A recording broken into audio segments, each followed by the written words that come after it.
اور 6 अंदाजे कौन से होते हैं कि जब हमने किबले की तरफ रुख कर लिया, दिल से नियत कर ली, फिर हम मानते हैं नियत। तो नियत मानते रहें जो हम कहते हैं कि अल्लाहु अकबर, तो ये अल्लाह अकबर कहना फर्ज है। बहुत से लोगों को देखा है नमाज निकल रही होती है, आते ही नियत मानते हैं और यूं बस नमाज खड़े रहते, तो ऐसे नमाज नहीं होती। अल्लाह अकबर कहना फर्ज है।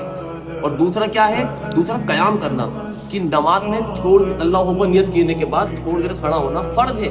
बहुत से लोगों को देखा है अगर नमाज निकल रही होती है यूं आते हैं नियत मान के यूं सीधा रुकू में, वो थोड़ी देर खड़े भी नहीं होते, तो वो उनकी नमाज नहीं होती, फर्ज है। और बहुत से लोग बिना उधर कोई प्रॉब्लम नहीं है, परेशानी भी नहीं है, बिना उधर बैठ के नमाज पढ़ते हैं। अगर कोई परेशानी है, बहुत ज़्यादा दिक्कत है, मजबूरी, तो बैठ के नमाज पढ़ सकते हैं, वरना बैठ के नमाज पढ़ने आपकी नहीं होगी क़याम करना फर्ज है। और तीसरा क्या है कि किरात का करना, यानी कि हमने नियत मान ली, हम खड़े हो गए क़याम कर रहे हैं, तो कुरान का पढ़ना फर्ज। हर मुसलमान बालिग औरत मर्द पे इतना कुरान सीखना फर्ज है कि उसकी नमाज हो सके।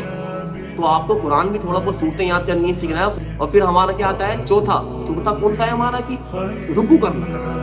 रुकू करना भी मेरे भाइयों फर्ज है। बहुत से लोग होते हैं नियत मानते आते हैं, दिखते रुकू में कर रखा है, निकल ली होती है, यूं आते हैं रुकू में आते हैं, हम तो यूं खड़े हो जाते हैं। बहुत से लोग आते हैं देखा रुकू कर रहे हैं, यूं आए रुकू में गए, हम तो खड़े हो गए, उनकी नमाज भी नहीं होती, रुकू नहीं होता। तो रुकू करना फर्ज है नमाज में, हर एक रकात में एक रुकू जरूरी है।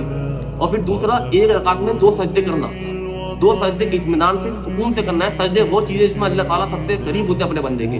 एक रकात में 2 सजदे करना जरूरी है, अगर नहीं होंगे तो हमारी नमाज नहीं होगी। और लास्ट का छठा जो हमारा है, छठा क्या है कि नमाज की आखिरी रकात में अत्तहियात की मिक़दार में जो अत्तहियात बिल्लाहि व सलातो पढ़ते हैं, तशहुद जो पढ़ते हैं, हर रकात जो अगर हम 2 रकात पढ़ रहे हैं, फजर की नमाज पढ़ रहे हैं, तो उसमें जो आखिरी रकात है वो दूसरी है, उसमें अत्तहियात में बैठना फर्ज है। अगर हम मगरिब की नमाज पढ़ रहे हैं तो तीसरी रकात आखिरी रकात है, उसमें अत्तहियात में बैठना फर्ज है। और हम अगर 4 रकात पढ़ रहे हैं, ज़ोहर की, इशा की, जो भी पढ़ रहे हैं, उसकी जो चौथी रकात वो आखिरी रकात है, तो उसमें अत्तहियात में बैठना फर्ज है। अल्लाह ताला हमें सब नमाज के फर्ज याद करने की तौफीक दे और हमारी नमाज बेहतर कर दे और हमें 5 वक्त का नमाजी बनाए और हमें कहने से ज़्यादा अमल की तौफीक दे। अस्सलामु अलैकुम व रहमतुल्लाहि व बरकातहू।